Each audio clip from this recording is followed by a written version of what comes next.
మూసుకునే ఉన్నాడు, కొంపదీసి నిద్రపోతున్నాడు ఏంటి? ధ్యానం. కళ్ళు మూసుకొని ఎవరినో కాంటాక్ట్ చేస్తున్నారు. అవునా? అబ్బా. రామ్ ప్రసాద్, నీకు నిజం చెప్పాలంటే బాధగా ఉంది, కానీ చెప్పక తప్పదు. ఎందుకంటే అది నిజం కాబట్టి. Correct sir, correct. ఏంటి సార్ అది? నీకు 40 ఏళ్ళు వచ్చే వరకు కష్టాలు తప్పవు గురుజీ. అవి మామూలు కష్టాలు కావు, అష్ట కష్టాలనే చెప్పాలి. ఉదాహరణకు అవి ఎలా ఉంటాయంటే, దొరక్క నీకు ఫుడ్ దొరికితే అది నీ నోటికందే లోగా నీ కాలో నీ చెయ్యో తగిలే మట్టిపాలైపోతుంది. నీ వాకలికి తట్టుకోలేక అప్పు కోసం ఎండను పడి వెళితే అక్కడ తాళం వేసి ఉంటుంది. మరో కఠోరమైన నిజమేమిటంటే, నీ దరిద్రాన్ని చూసి భరించలేక నీ భార్య లేచి వెళ్ళిపోతుంది. ఒక్కతేనా ఎవరితోనన్నా? తప్పు. అతని దురదృష్టాన్ని చూసి ఎగతాళి చేయకు రమణ. Sorry sir. ఇదయ్యా రాంప్రసాద్, నువ్వు ఈ 40 ఏళ్ళు ఈ నరకాన్ని అనుభవించక తప్పదు. 40 ఏళ్ళ తర్వాత అలవాటైపోతుంది. ఇక నువ్వు వెళ్ళొచ్చు. ఏమో వెంకటేశ్వరరావు, కులాసైనా రమ్మన్నారట. నీకు శుభవార్త చెబుదామని పిలిపించాను. ఏంటి గురుజీ? నీకు శుక్ర మహాదశ ప్రారంభం అవబోతుంది. అంటే శనిగా సెట్ అయిపోయినట్టేనా? ఆల్మోస్ట్ అయిపోయినట్టే. మీరంతా టోపీలు పెట్టుకునే ఉద్యోగాలు కూడా చేసుకుంటారు. ఇప్పటిదాకా మేము అందరికీ టోపీలు పెట్టాం గానీ మాకు మేమే టోపీలు పెట్టుకుంటాం ఎప్పుడు అనుకోలేదు గురుజీ. అదే విధి. మరి ఇప్పుడు బిల్ల బంటోతు నుంచి బీట్ కానిస్టేబుల్ వరకు అందరికి నెత్తిమి టోపీలు ఉంటాయి. అందులో ఏ ఉద్యోగం? ఎస్ఐ గారు కూడా టోపీ పెట్టుకుంటారు కదా. ఏది మన చదివే చదువులకు ఎస్ఐ ఉద్యోగాలు ఇస్తారేంటి? గ్రహాలు శాసిస్తున్నప్పుడు చదువులతో పని లేదు. ఏబిసిడీలు చదివినా చాలు మీ జీవితాలు విచిత్రమైన మలుపులు తిరుగుతాయి. మీకు విపరీతమైన ఫాలోయింగ్ వచ్చేస్తుంది. మీరు చాలా ఫేమస్ అయిపోతారు. వింటానికి చాలా బాగుంది. ఇప్పుడు మమ్మల్ని ఏం చేయమంటారు గురుజీ? ఏమీ చెయ్యదు, వెయిట్ చేయండి. కాలం కలిసి వస్తే అదృష్టమే మిమ్మల్ని గేలం వేసి పట్టుకుంటుంది. అంతవరకు వెయిట్ చేయండి. వెయిట్ చేసి కొంచెం వెయిట్ కూడా పెరిగింది. అయినా పర్వాలేదు, వెయిట్ చేస్తాం. అందాక ఏ అప్పు సపోర్ట్ చేసుకుని తాగుతాం, బ్రతుకుతాం అన్నట్టు. అప్పు అంటే గుర్తొచ్చింది. అప్పు మీద మీ అభిప్రాయం ఏంటి గురుజీ? ఏంటరా కింద నుంచి మీకు ఎదుగుతున్నాను రా. ఇక్కడేం చేస్తున్నారు? మన టైం బాగుందిరా. ఎవడన్నా అప్పిస్తున్నారా ఏంటి? కాదురా, ఉద్యోగాలు ఇస్తారమ్మన్నాడు గురూజీ. చూసారా, చౌదరిగా చెప్పింది నిజమే. మరి శుక్రమాదేశ్ మొదలైంది. ఇంతకీ ఎవరా మహానుభావుడు? నమస్కారం. నమస్తే. అయినరా నేను చెప్పింది? ఆహా, సాక్షాత్ ఎంప్లాయ్మెంట్ ఎక్స్చేంజ్ నడుచుకుంటూ వస్తున్నట్టు ఉంది. పదండి పట్టేద్దాం. నమస్కారం సార్. నమస్తే. వీలే సార్ మా ఫ్రెండ్స్. నమస్కారం. నమస్తే. నేను చెప్పానుగా, భగవాన్ గారు. ఆహా, పేరులోనే దేవుడు ఉన్నాడు. లోపల కూడా పాజిటివ్ థింకింగ్ ఎక్కువ. ఇంతకీ మీరు ఇండియానా చైనీసా? India sir. మా ఫేస్ చూస్తారు అనిపించలేదు మీకు? భలే కామెడీ ఫీల్ అలా ఉన్నాడు. నేను అడిగేది ఇండియన్ రెస్టారెంటా చైనీస్ రెస్టారెంటా అని. నేనేది ఓపెన్ గా డిస్కస్ చేయను కదా. పేరు చూసి స్కూల్లో డిస్కషన్ పెడతాడు అనుకుంటే వీటేంట్రా హోటల్ అంటున్నాడు. బాబు ఎట్ ఫీల్ అవుతున్నాడు. అంతా మీ ఇష్టం ఉంటున్నాడు సార్. ఫస్ట్ చైనీస్ రెస్టారెంట్ కి వెళ్దాం. నెక్స్ట్ అక్కడ డిసైడ్ చేద్దాం. చాలా ఇబ్బంది పడుతున్నట్టున్నారు. నువ్వు చేత్తో తినే బాబు. నేను జనరల్ గా చైనీసే ప్రిఫర్ చేస్తాను. ఫ్యాట్ కంటెంట్ తక్కువ ఉంటది కదా. రేపు నుంచి మేము కూడా ఇదే ఫాలో అవుతాం. ఇంతకీ మీకు స్టీల్ ప్లాంటా, షిప్ యార్డా, ఏషియాడా, జింక, బంకా? హెచ్పిసిఎల్. ఇవన్నీ దేనికి సార్? దేనికేంటి? ఉద్యోగం చేయడానికి. మీకు ఎందులో కావాలో చెప్పండి. నేను అమలపోతున్నారా? ఏంటయ్యా డిస్కషన్స్?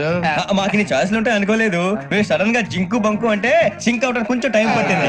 అదే అదే జేసీ గారు టోపీలు పెట్టుకుని ఉద్యోగం అన్నారుగా. వీటిలో టోపులు పెట్టుకునే జాబ్లు ఎక్కడ ఉన్నాయండి? అన్నిటిలోనే ఉంటాయి, వాటిలో కూడా ఉంటాయి. వాచ్మెన్ ఉద్యోగం కావాలా?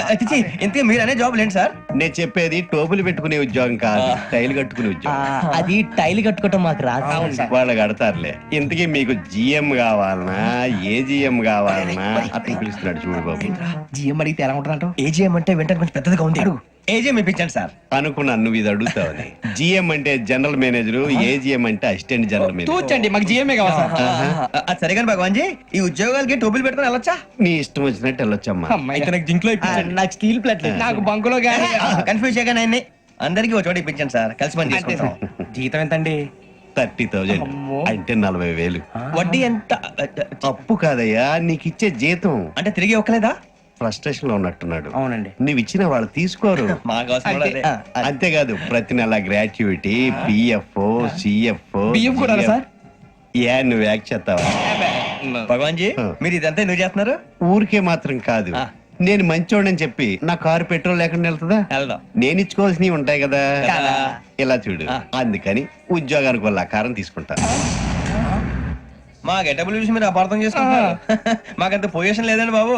పోనీ నలుగురు కలిసి ఉద్యోగం చేసుకోవచ్చా? మీ దరిద్రం నాకు అర్థమైంది. థ్యాంక్స్. మీ నలుగురు కలిసి ఓ 1,00,000 రూపాయలు ఇవ్వండి చాలు.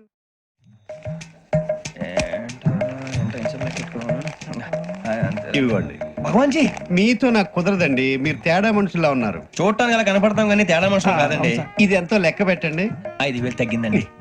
ఆ విషయం నాకు ముందు చెప్పాలి కదా, ఇది తేడాతనం కదా. సర్దుబాటు కాక జరిగిన పొరపాటు. మా దరిద్రం మీకు తెలియంది కాదు. మీ ప్రాబ్లమ్స్ నాకు అనవసరం అండి. ఇప్పటికే మీ మూలంగా 3 లక్షలు బొక్క తెలుసా. మీరు ఫేస్ అంత చిరాగ్గా పెట్టకండి. రే ఆ గొలుసు ఎవరా? తొందరగా ఎవరా? ఆయన కోపం వస్తుంది. ఇదిగో తీసుకోండి. తీసుకోండి ప్లీజ్. భగవాన్ గారు తీసుకోండి సార్ ప్లీజ్.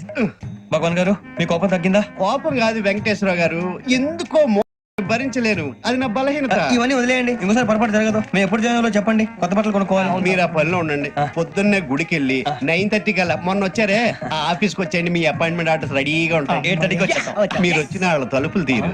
మీ కంగారు నేను అర్థం చేసుకోగలను. ఇంతకాలం పని లేక స్తంభించిపోయిన మీ జీవితాలు ఇక నుంచి వేగం పుంజుకుంటాయి.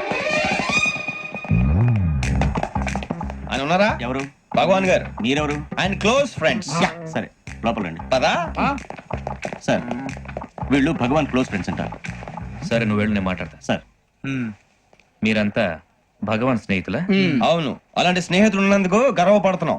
సరే ఏంటి సంగతి? ఏముంది, మా అపాయింట్మెంట్ ఆర్డర్ చేస్తే పట్టుకులు చేరిపోతాం. ఈ రోజు గురు పౌర్ణమి, మంచి రోజు. అపాయింట్మెంట్ ఆర్డర్ ఏంటి? మీకు అందాల్సిన నీకు అందనట్లేదు. ఏంటది?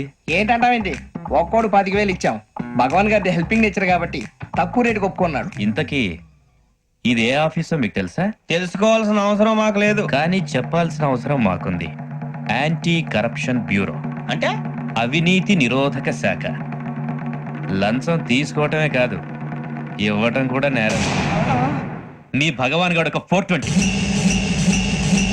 మా బాబుకి ఇన్ని తిట్లు వచ్చిన విషయం నిన్నే తెలిసింది నాకు. ఇంతవరకు మా బాబు నా ఒట్టుమే చేయలేదని మీ అందరితో గర్వంగా చెప్పుకునేవాడిని. First time man handing record 5,000 తక్కువే నా గోల్ చెలుగు లాగేస్తాడు. అరే కోపడకండి రా, వాడు ఇక్కడే దొరుకుతాడని మా ఫ్రెండ్ చెప్పాడు. తొక్క దొరుకుతాడు. మీకు జింక్ లో కావాలనా, బంక్ లో కావాలనా, స్టీల్ ప్లాంట్ లో కావాలనా, షిప్ యార్డ్ లో కావాలనా? అంటే ఎక్కడ పడితే అక్కడ ఇప్పిస్తారా సార్? ఎక్కడ పడితే అక్కడ, ఎలా కావాలంటే అలా చేసుకుందాం, ఇబ్బంది ఏమీ లేదు. ఆపరేషన్ లో కావాలనా? అవి గేమ్స్ కదా సార్. ఆ స్పోర్ట్స్ కోటా లేవయ్యా. ఏమైంది సార్? ఉద్యోగాలు ఇప్పించమని ఎంట పడుతున్నారు. నువ్వు టచ్ లో ఫోన్ చేయ. అలాగే సార్.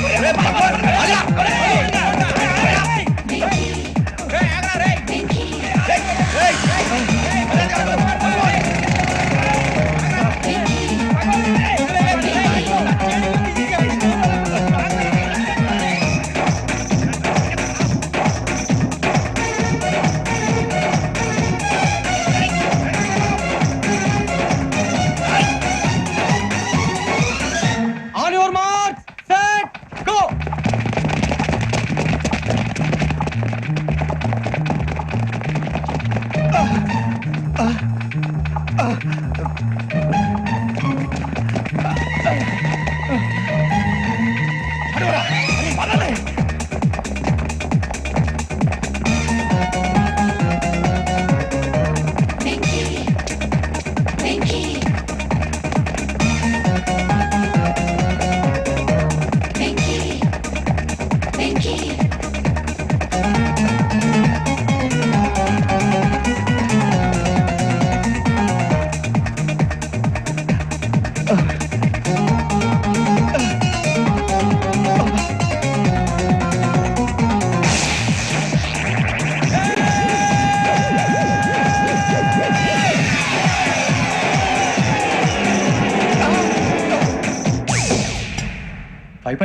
అవును సార్.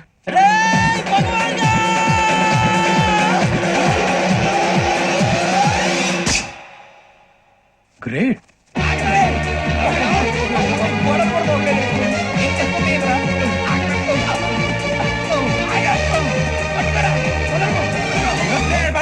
మీ నలుగురు సెలెక్ట్ అయ్యారు. దేనికి? ఎస్ఐ సెలక్షన్స్ లో మీరు ఫిజికల్ టెస్ట్ అన్ని పాస్ అయ్యారు.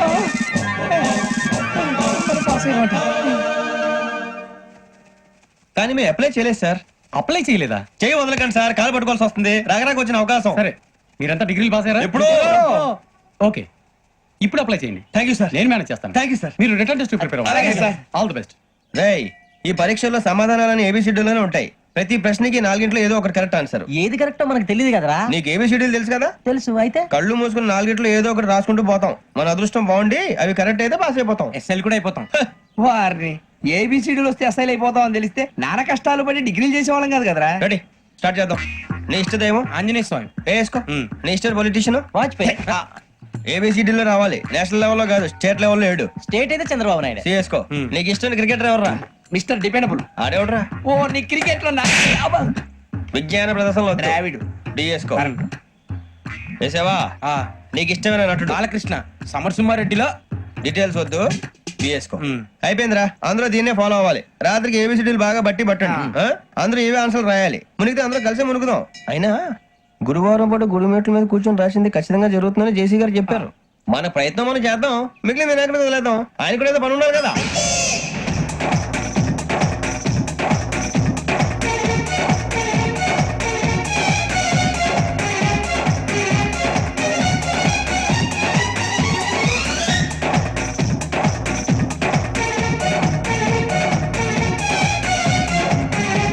ఏమిటి అప్పుడే వెళ్ళిపోతున్నారు? మేము దేవుడిని నమ్ముకున్నాం, అందుకే ఫాస్ట్. వాళ్ళని నమ్ముకున్నారు, అందుకే లేట్. అర్థం కాల. మా కాన్సెప్ట్ నీకు అర్థమైతే గుండా సత్తావు. వస్తా.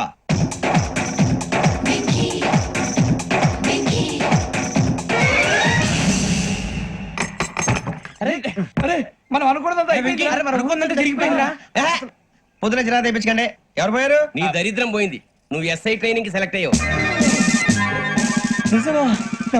అన్న తండ్రి నేనే నమ్మలేదు, వాళ్ళు నమ్మారు. నాన్న నోరు తెరవరా.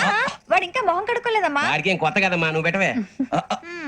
అమ్మా, చాలా సంతోషంగా ఉంది. ఈ సంతోషాన్ని వెంటనే చౌదరి గారితో పంచుకోవాలి. డేయ్, ఎవడన్నా సంతోషాన్ని కన్నవాళ్లతోటో కట్టుకున్న దాంతోనో పంచుకుంటాడు. నువ్వు మాట్లాడితే దరిద్రుడు జేసీ గారితో. నాన్నగారు, మీకు 1,00,000 సార్లు చెప్పాను అనొద్దని. నేను ఈ రోజు పొజిషన్కి వచ్చానంటే ఆయనే కారణం. జగదాంబ చౌదరి గారు అంటే దైవాంశ సంభూతుడు. అయితే వెళ్ళి అదే వెళ్ళి ఆయన కాళ్ళ మీద పడు.